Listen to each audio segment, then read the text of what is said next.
Welcome to Sinister Memory. If you're new here, subscribe now and let us know in the comments where you're listening to this story. Let's get to today's story. The yellowed pages of the New York State Medical Examiner's archives, discovered during renovations in 1987, contained records that had been deliberately buried for over 7 decades. Among the dust-covered files, investigators found a leather-bound journal marked Case File 1915-047, Mortuary Irregularities, Confidential.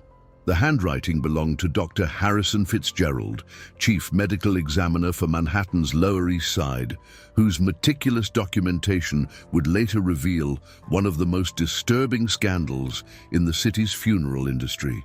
The autumn of 1915 had brought an unusual number of complaints to the medical examiner's office.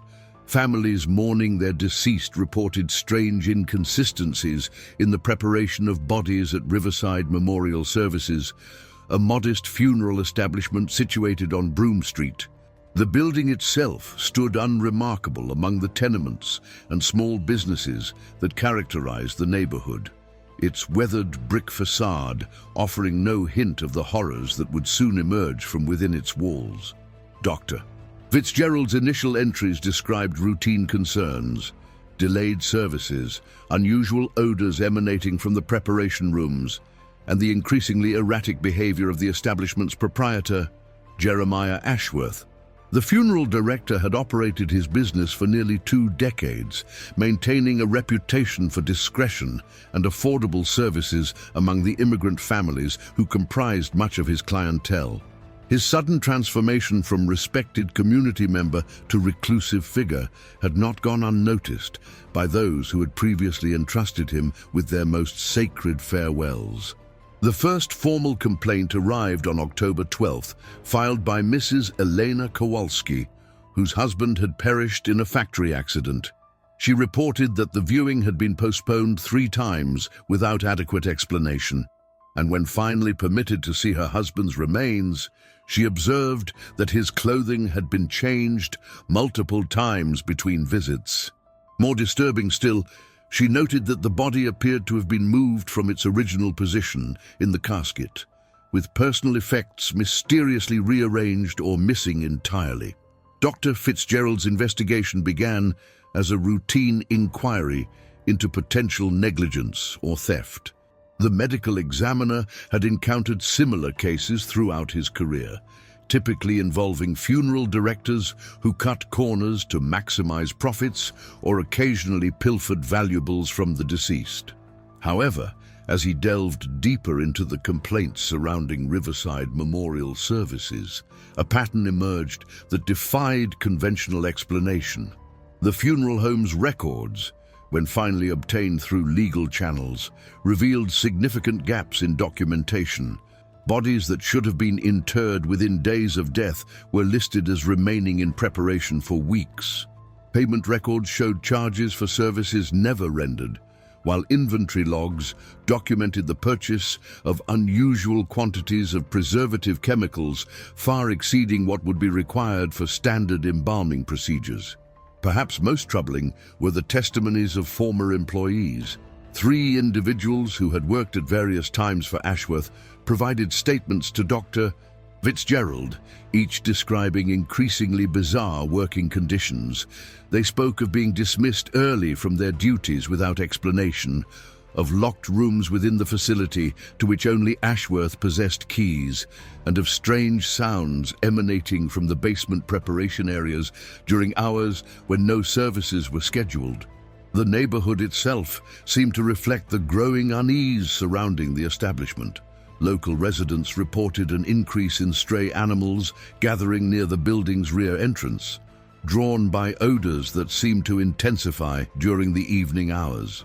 Children who had once played freely in the adjacent alleyways began avoiding the area entirely, though none could articulate the source of their discomfort beyond a vague sense of wrongness that seemed to permeate the very air.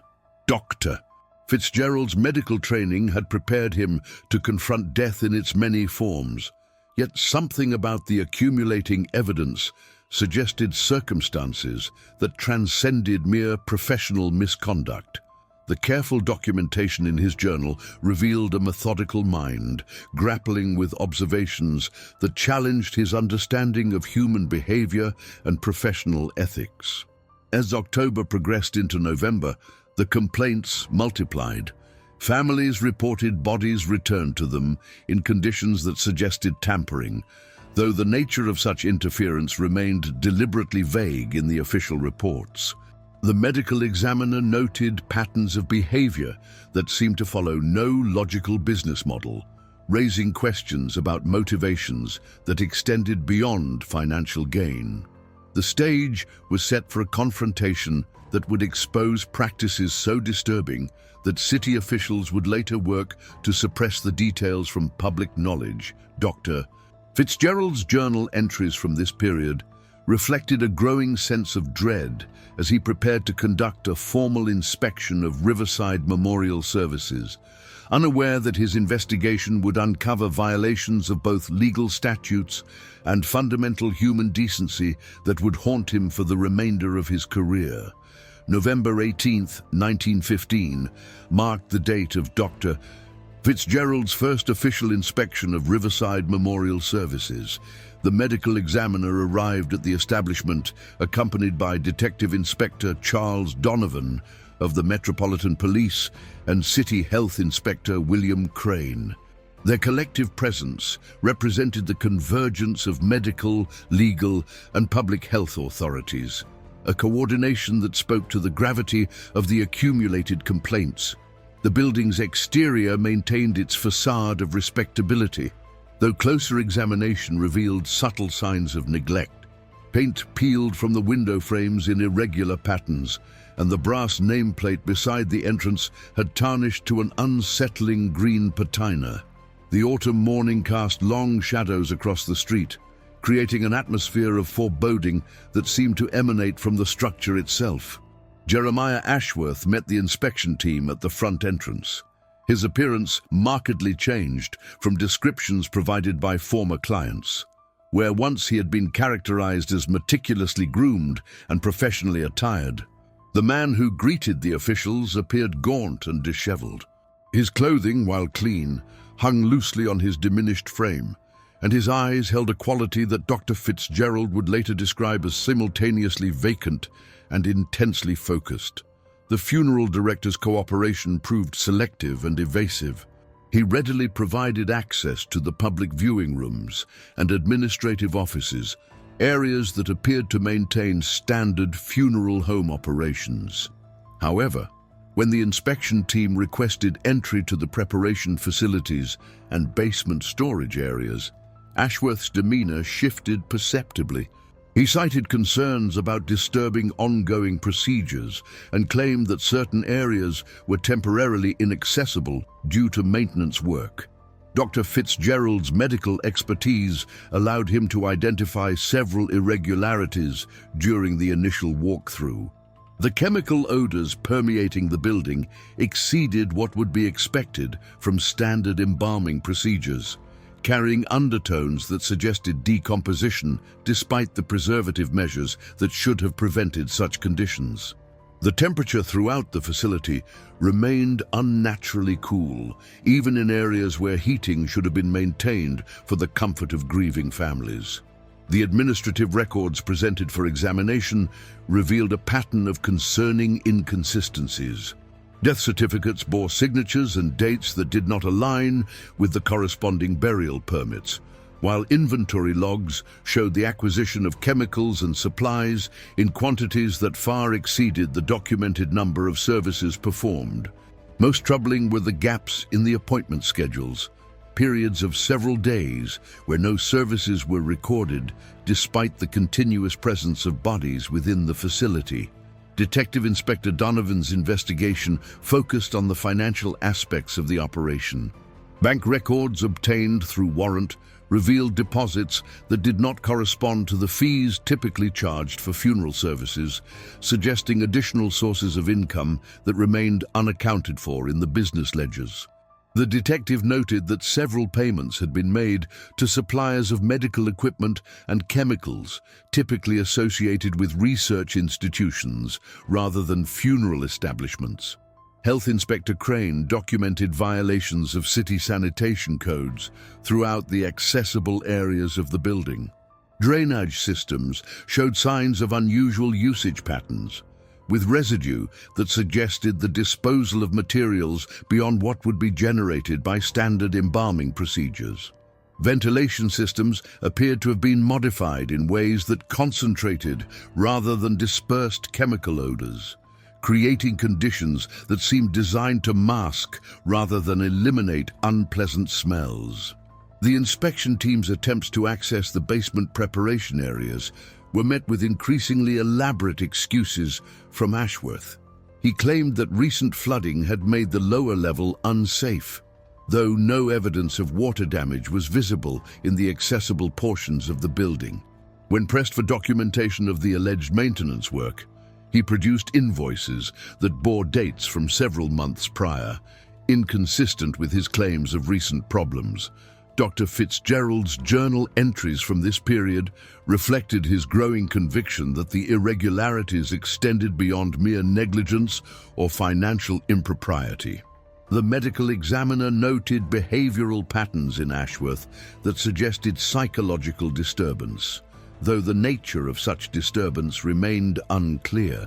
The funeral director's responses to questions about specific procedures or timelines often contained contradictions that seemed deliberate rather than accidental. The inspection concluded with the team's determination that a more comprehensive investigation would be necessary. Legal procedures were initiated to obtain broader search warrants that would compel access to all areas of the facility, including those that Ashworth had declared off-limits. The coordination between medical, legal, and public health authorities represented an unprecedented response to what had initially appeared to be routine complaints about funeral home operations. As the officials departed Riverside Memorial Services that November afternoon, each carried with them the disturbing sense that their preliminary investigation had only scratched the surface of practices that defied both professional standards and human decency. The stage was set for revelations that would challenge their understanding of the depths to which human behavior could descend. The comprehensive search warrant obtained on November 25, 1915, granted unprecedented authority to investigate every aspect of Riverside Memorial Services. Judge Theodore Harrington's signature on the legal document reflected the gravity of the accumulated evidence, authorizing the seizure of records, chemical samples, and any materials deemed relevant to the ongoing investigation. The warrant's language was deliberately broad, encompassing not only the business operations but also Ashworth's private quarters located above the funeral home. Dr. Fitzgerald assembled a larger investigative team for the second inspection, including forensic photographer Albert Richardson, chemist, doctor, Victoria Sterling from the city laboratory, and additional police personnel trained in evidence collection. The presence of a female medical professional proved particularly significant, as Dr. Sterling's expertise in chemical analysis would later prove crucial in understanding the full scope of the irregularities discovered within the facility. The team arrived at dawn on November 26th, timing their approach to minimize disruption to the surrounding neighborhood while ensuring maximum daylight for their investigation. Ashworth's resistance to the expanded search proved futile in the face of the legal documentation, though his behavior during the proceedings suggested a man whose psychological state had deteriorated significantly since the initial inspection. He remained present throughout the search, but exhibited periods of apparent dissociation, staring fixedly at walls or ceiling fixtures for extended periods. The basement preparation areas, previously inaccessible, revealed conditions that exceeded the investigators' worst expectations. The standard embalming equipment had been supplemented with apparatus that served no recognizable funeral preparation purpose. Tables designed for body preparation showed evidence of modifications that suggested uses extending far beyond professional requirements. Dr. Fitzgerald's medical training allowed him to identify surgical instruments among the equipment, tools that would have no legitimate function in standard mortuary procedures. Dr. Sterling's chemical analysis of the preparation areas revealed the presence of substances that defied explanation within the context of funeral operations. Beyond the expected formaldehyde and other preservatives, she detected compounds typically associated with medical research, including experimental preservatives that were not commercially available to funeral establishments. The concentration of these chemicals suggested usage patterns that far exceeded what would be required for the number of bodies documented in the business records.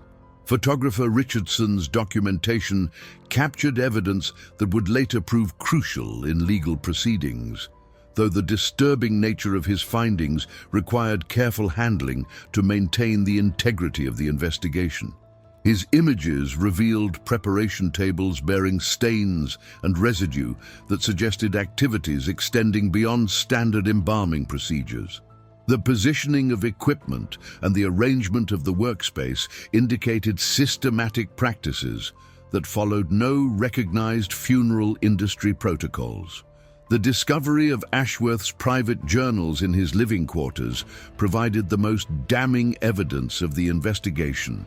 Written in a precise hand that contrasted sharply with his deteriorated mental state, the entries detailed procedures and observations that revealed the true nature of his activities.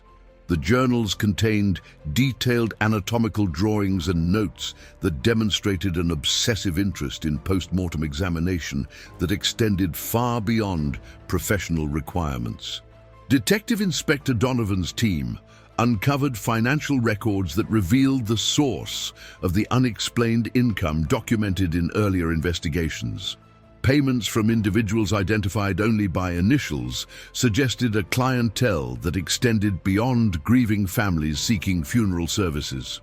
The amounts involved indicated transactions that bore no relationship to standard funeral costs, implying services of an entirely different nature. The investigation of the building's modified drainage and ventilation systems revealed engineering changes that served to conceal rather than facilitate standard funeral operations. The basement areas had been equipped with additional ventilation that directed airflow away from the upper levels, while drainage modifications allowed for the disposal of materials in quantities that exceeded normal funeral home waste. These alterations suggested long-term planning and significant financial investment in concealing irregular activities. Perhaps most disturbing were the personal effects discovered in areas that should have contained only professional equipment. Items of clothing, jewelry, and personal belongings that bore no relationship to current clients suggested a pattern of retention that violated both professional ethics and legal requirements. The systematic organization of these materials indicated collection practices that extended over a considerable period. Dr. Fitzgerald's documentation of the search revealed evidence of practices that challenged the investigators' understanding of human behavior within professional contexts. The methodical nature of the irregularities suggested not impulsive actions, but carefully planned procedures that had been refined over time. The medical examiner's training had prepared him to confront death in its many forms, yet the evidence suggested a relationship with mortality that transcended professional necessity. As the search concluded on November 27th, the investigative team possessed evidence that would forever alter their understanding of the case. The materials seized would require weeks of analysis to fully comprehend, yet the immediate implications were clear. Riverside Memorial Services had served purposes that extended far beyond its stated function as a funeral establishment. The laboratory analysis of materials seized from Riverside Memorial Services commenced on December 1, 1915, under the supervision of Dr. Victoria Sterling and her team of forensic specialists. The city's medical laboratory, typically occupied with routine toxicology cases and public health matters, found itself confronting evidence that challenged conventional understanding of post-mortem practices. The sheer volume of materials required the establishment of a dedicated workspace, isolated from regular laboratory operations to maintain both security and the psychological well-being of staff members. Dr. Sterling's chemical analysis revealed the presence of experimental preservatives that had been obtained through channels far removed from legitimate funeral supply companies. Correspondence discovered among Ashworth's papers indicated contact with European medical institutions engaged in anatomical research, suggesting a network of suppliers willing to provide substances not available through conventional sources. The concentrations of these chemicals found throughout the facility indicated usage patterns that extended far beyond standard preservation requirements. The photographic evidence documented by Richardson underwent careful examination by medical experts familiar with post-mortem procedures. The images revealed modifications to standard embalming equipment that served no recognizable professional purpose. Alterations that appeared designed to facilitate activities that violated both industry standards and fundamental human dignity. The systematic nature of these modifications suggested long-term planning and considerable technical knowledge, indicating that Ashworth's practices had evolved over an extended period. Forensic examination of the preparation tables revealed biological evidence that confirmed the investigators' worst suspicions. Microscopic analysis detected cellular material and fluid residues that indicated activities extending far beyond standard embalming procedures. The patterns of contamination suggested repeated use of the equipment for purposes that defied professional explanation, while the presence of foreign substances indicated practices that bore no relationship to legitimate funeral operations. Dr. Fitzgerald's review of Ashworth's personal journals provided insight into the psychological framework underlying the discovered practices. The entries, spanning nearly 5 years, documented an escalating obsession with post-mortem examination that had gradually transformed from professional interest into something far more disturbing. The funeral director's writings revealed a mind that had rationalized increasingly aberrant behavior through elaborate philosophical justifications that bore no relationship to accepted medical or ethical standards.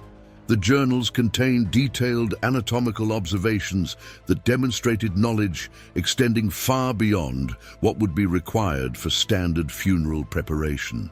Ashworth's notes included measurements, sketches, and descriptions that suggested systematic study of human remains in ways that served no legitimate professional purpose. The clinical tone of these entries contrasted sharply with their disturbing content, revealing a mind that had compartmentalized aberrant behavior within a framework of pseudo-scientific inquiry. Detective Inspector Donovan's financial investigation revealed the full scope of the illegal enterprise operating within Riverside Memorial Services. Bank records indicated payments from individuals who had never utilized the funeral home's legitimate services, suggesting a clientele aware of and willing to pay for activities that extended beyond standard funeral operations. The amounts involved indicated a lucrative secondary business that had operated parallel to the establishment's public function for several years. The personal effects discovered during the search underwent careful cataloging and identification.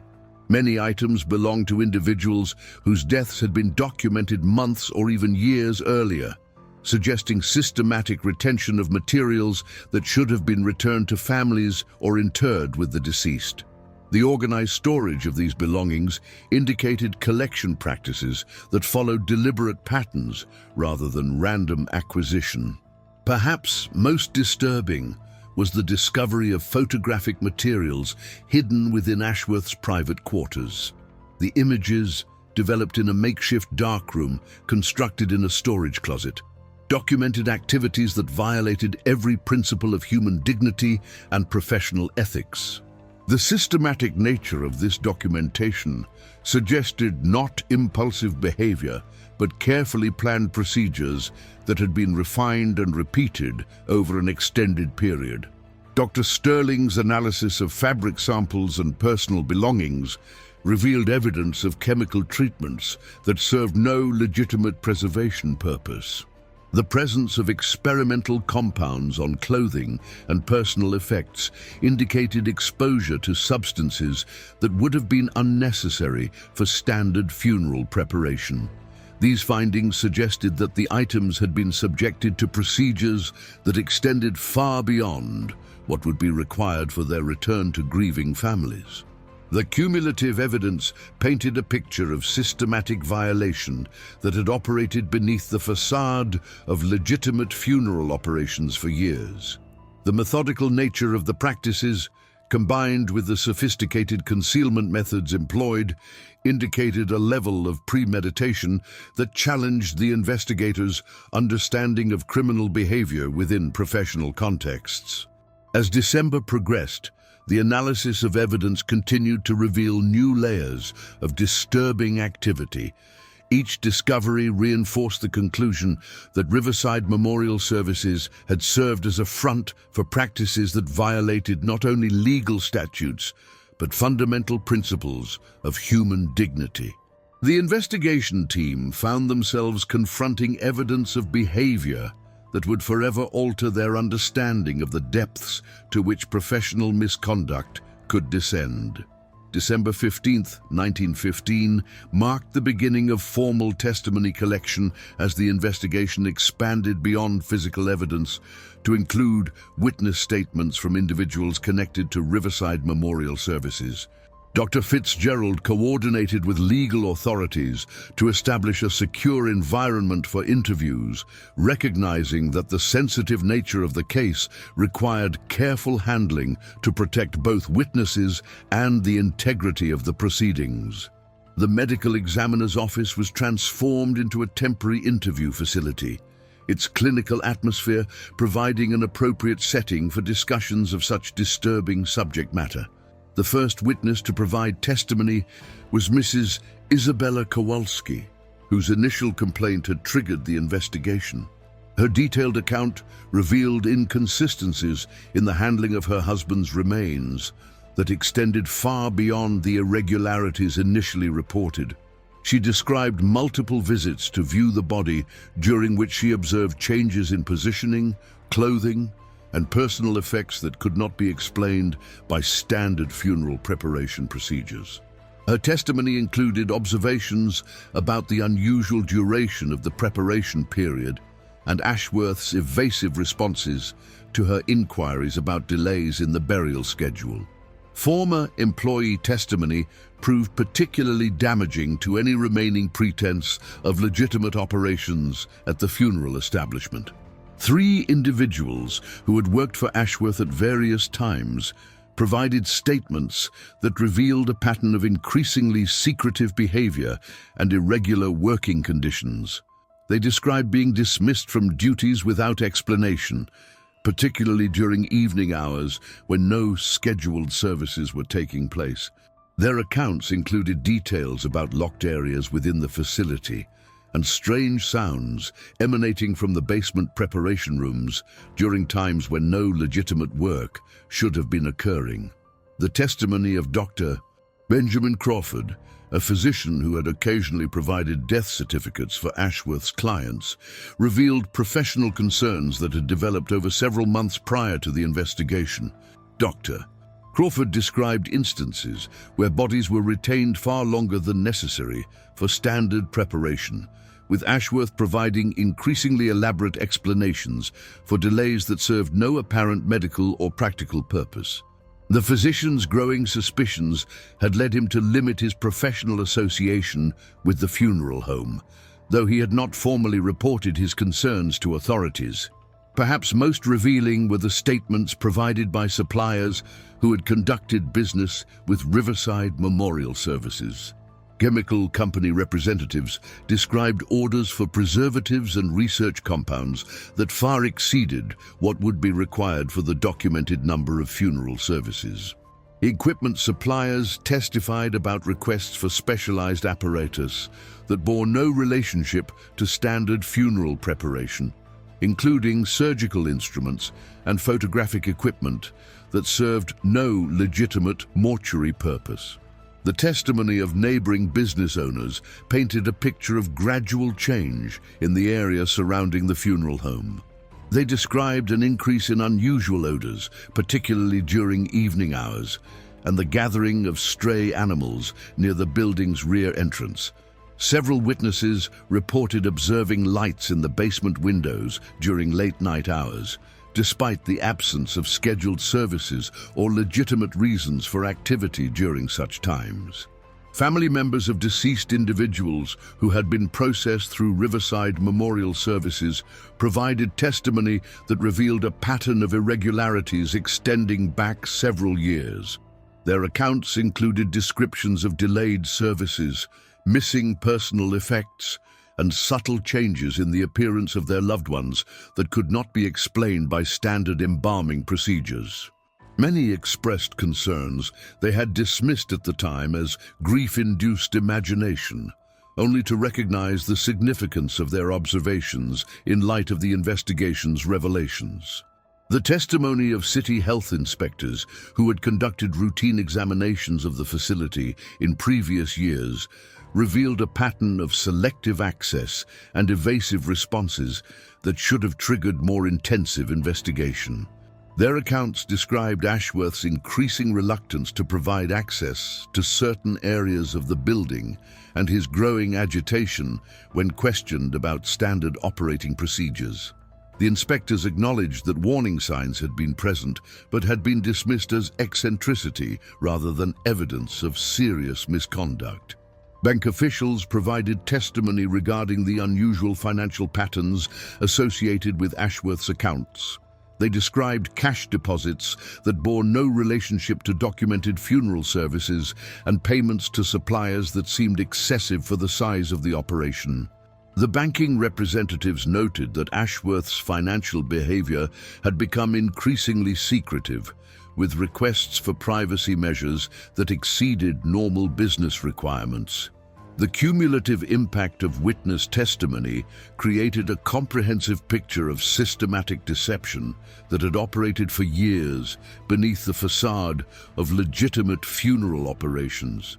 Each account reinforced the conclusion that Ashworth's practices had gradually evolved from professional eccentricity into something far more sinister. The witnesses' statements revealed a community that had observed warning signs but had lacked the framework to interpret their significance until the formal investigation brought the truth to light. As December progressed, the weight of testimony continued to build an overwhelming case against Ashworth and his operations at Riverside Memorial Services. January 8, 1916, brought the arrival of Dr. Reginald Thornbury, a specialist in mental pathology from the State Hospital for the Insane, to conduct a comprehensive psychological evaluation of Jeremiah Ashworth.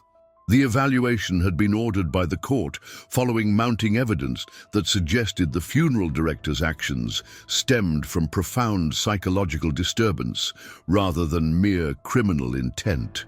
Dr. Thornbury's reputation for handling cases involving aberrant behavior made him the logical choice for an assessment that would prove crucial in determining the legal proceedings' direction.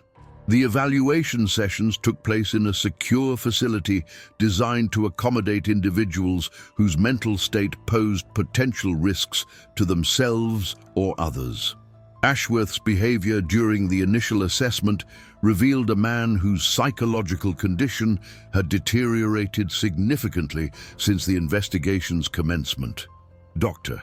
Thornbury observed periods of lucidity, alternating with episodes of apparent dissociation, during which the subject seemed unaware of his surroundings or the gravity of his situation. Dr. Thornbury's preliminary observations noted Ashworth's fixation on anatomical details and post-mortem processes that extended far beyond professional knowledge. The funeral director demonstrated an encyclopedic understanding of decomposition, preservation techniques, and human anatomy that suggested years of intensive study and practical application. However, his discussion of these subjects revealed a complete disconnect from the emotional and ethical implications of his actions, indicating a profound inability to comprehend the human impact of his behavior. The psychological evaluation revealed evidence of what Dr. Thornbury classified as a progressive dissociative disorder, characterized by an increasing inability to distinguish between professional duties and personal compulsions. Ashworth's responses to questioning indicated that he had gradually developed elaborate rationalizations for his behavior, constructing a mental framework that transformed aberrant actions into what he perceived as scientific inquiry or professional dedication. During extended interview sessions, Ashworth displayed an unsettling eagerness to discuss his methods and observations, apparently unaware that his detailed descriptions served as confessions to criminal behavior. Dr. Thornbury noted that the subject seemed to view his actions through the lens of medical research, having convinced himself that his practices served some greater scientific purpose. This self-deception appeared so complete that Ashworth expressed genuine confusion when confronted with the legal and ethical implications of his conduct. The evaluation process revealed a pattern of escalating behavior that had developed over approximately 5 years, beginning with minor deviations from standard funeral practices and gradually evolving into systematic violation of professional and legal boundaries. Dr. Thornbury's analysis suggested that Ashworth's psychological deterioration had followed a predictable progression, with each transgression making subsequent violations easier to rationalize and execute. Particularly disturbing was Ashworth's complete lack of empathy for the families he had deceived and violated. When presented with testimony from grieving relatives, he displayed no emotional response beyond mild irritation at what he perceived as interference with his work. Dr. Thornbury noted that this absence of emotional connection to the human consequences of his actions indicated a fundamental psychological defect that had likely predisposed him to his aberrant behavior. The psychological evaluation also revealed evidence of elaborate fantasy constructions that Ashworth had developed to justify his actions. He described his work in terms of advancing human understanding of mortality and preservation, apparently believing that his unauthorized experiments served legitimate scientific purposes. These delusions had become so entrenched that he seemed genuinely surprised by the negative reaction to his practices, viewing the investigation as persecution rather than justice. Dr. Thornbury's assessment included analysis of Ashworth's written materials, particularly the detailed journals that had been discovered during the search of his premises. The clinical tone and systematic organization of these documents revealed a mind that had compartmentalized aberrant behavior within a framework of pseudoscientific methodology. The journals demonstrated progressive deterioration in judgment while maintaining technical competence, suggesting a selective psychological breakdown that had preserved certain cognitive functions while destroying others. The evaluation process also examined Ashworth's personal history, seeking factors that might have contributed to his psychological development. Dr. Thornbury discovered evidence of social isolation and professional frustration that had gradually intensified over the years preceding his criminal behavior. The funeral director's increasing withdrawal from normal social interactions had apparently created conditions that allowed his aberrant impulses to develop without external correction or intervention. Perhaps most significantly, Dr. Thornbury's evaluation revealed that Ashworth's psychological condition made him fundamentally incapable of understanding the wrongness of his actions. The specialist concluded that the subject's mental state represented a complete breakdown of normal moral and ethical reasoning, leaving him unable to comprehend the human suffering his behavior had caused or the societal standards he had violated. The psychological evaluation's findings would prove crucial in determining both the legal proceedings and the broader implications of the case for understanding criminal behavior within professional contexts. February 14, 1916, marked the commencement of legal proceedings that would test the limits of the judicial system's ability to address crimes that defied conventional categorization. The trial of Jeremiah Ashworth took place in a Manhattan courthouse under extraordinary security measures, with access restricted to essential personnel and a carefully selected jury whose psychological fitness had been evaluated to ensure their ability to confront the disturbing evidence without compromising their mental well-being. Judge Harrison Blackstone presided over proceedings that required unprecedented coordination between legal, medical, and public health authorities. The complexity of the charges reflected the multifaceted nature of Ashworth's crimes, encompassing violations of public health statutes, desecration of human remains, fraud, and a newly created category of offenses that the legal system had been forced to develop specifically for this case. The prosecution team, led by District Attorney Robert Sinclair, faced the challenge of presenting evidence so disturbing that it threatened to overwhelm both jury and public sensibilities. The presentation of physical evidence required careful orchestration to maintain the proceedings' integrity while protecting participants from psychological trauma. Dr. Fitzgerald's testimony provided the medical foundation for understanding the scope of violations, while Dr. Sterling's chemical analysis offered scientific proof of the systematic nature of Ashworth's aberrant practices. The photographic evidence, deemed too disturbing for public viewing, was presented to the jury under controlled conditions that included the presence of medical personnel prepared to address any adverse reactions. Defense attorney Jonathan Mercer faced the impossible task of representing a client whose actions defied rational explanation or justification. The defense strategy centered on Dr. Thornbury's psychological evaluation, arguing that Ashworth's mental condition rendered him incapable of understanding the criminality of his actions. However, the systematic nature of his behavior and the elaborate concealment methods employed undermined claims of complete psychological incapacity, creating a legal paradox that challenged traditional concepts of criminal responsibility. The trial proceedings revealed the full extent of the conspiracy to conceal evidence that had emerged during the investigation. City officials, including members of the health department and municipal administration, had become aware of irregularities at Riverside Memorial Services months before formal action was taken.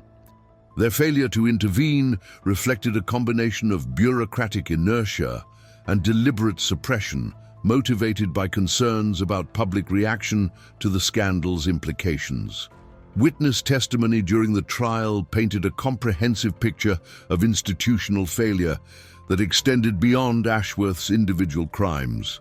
The funeral industry's lack of oversight and regulation had created conditions that allowed aberrant behavior to flourish unchecked for years.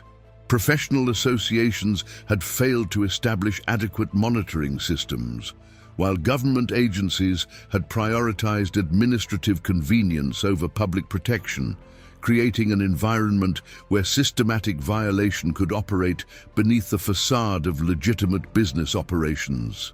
The jury's deliberations reflected the unprecedented nature of the case and the challenge of applying existing legal frameworks to crimes that defied conventional categorization.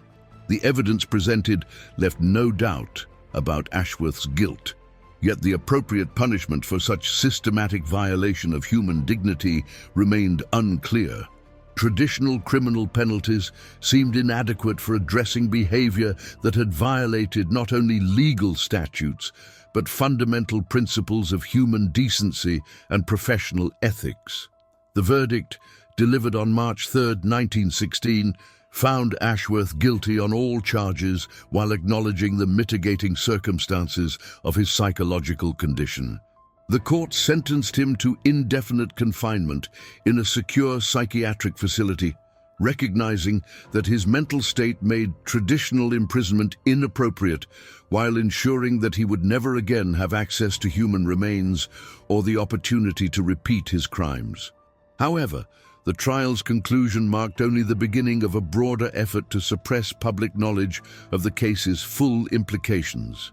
City officials, concerned about the potential impact on public confidence in municipal institutions and the funeral industry, initiated a coordinated campaign to limit media coverage and restrict access to court records. The disturbing nature of the evidence provided convenient justification for classification measures that effectively removed the case from public scrutiny.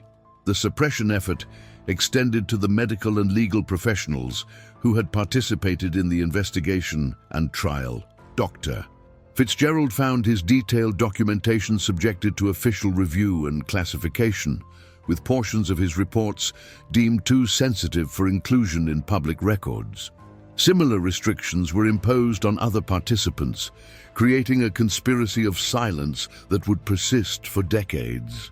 The broader implications of the case for funeral industry regulation and oversight were systematically minimized through administrative action that avoided the comprehensive reforms that the evidence clearly warranted. Professional associations implemented cosmetic changes that created the appearance of enhanced oversight while preserving the fundamental lack of accountability that had enabled Ashworth's crimes. The trial's aftermath revealed the extent to which institutional interests could override public welfare when confronted with scandals that threatened established systems. The systematic suppression of evidence and restriction of public access to information demonstrated that the protection of institutional reputation often took precedence over the pursuit of justice or the implementation of necessary reforms. By the summer of 1916, the case had effectively disappeared from public consciousness, relegated to classified files and restricted archives that would remain sealed for decades. The families who had been victimized received minimal compensation and were required to sign agreements that prevented them from discussing their experiences publicly. The autumn of 1987 brought an unexpected resurrection of the Ashworth case, when renovation work at the former Riverside Memorial Services building uncovered a cache of documents that had been sealed within the walls for over 70 years. The discovery occurred during the conversion of the structure into residential apartments, when construction workers broke through a false wall in the basement and found a metal container holding Dr. Fitzgerald's complete case files, including photographs and evidence that had been officially declared destroyed decades earlier. The documents revealed the true scope of the suppression effort that had followed Ashworth's conviction and confinement. Official correspondence between city administrators, judicial authorities, and federal agencies demonstrated a coordinated campaign to eliminate all traces of the case from public records. The motivation extended beyond protecting institutional reputations to encompass concerns about the precedent that comprehensive documentation might establish for similar cases in other jurisdictions. Dr. Fitzgerald's personal notes, preserved within the hidden cache, provided insight into the psychological toll that the investigation had exacted on those involved. The medical examiner's private observations revealed his growing conviction that Ashworth's crimes represented only the visible manifestation of systemic failures that extended throughout the funeral industry and municipal oversight apparatus. His documentation included evidence of similar irregularities at other establishments that had been deliberately ignored or suppressed to prevent public panic. The rediscovered evidence also contained correspondence between Dr.